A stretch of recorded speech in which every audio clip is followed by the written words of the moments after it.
What you see here, covered in mold, can actually be turned into a delicious dish on the dining table. Today, let's take a look at the production process of fermented tofu.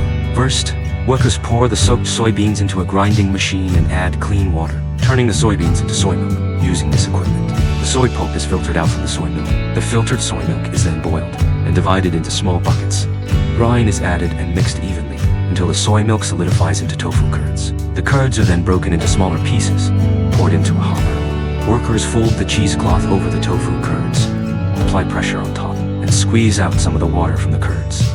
The lid is removed, and the cheesecloth is opened, revealing the formed tofu.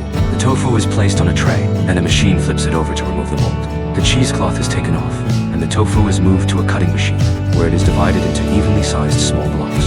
The blocks are placed evenly on bamboo sieves, and lively spores are sprinkled on top. The sieves are placed into a cool, humid fermentation room. Long mycelium filaments will grow on the tofu. Place it into a tumbling machine, adding a secret chili powder blend, and mix it evenly. The tofu is now ready to be packed and canned.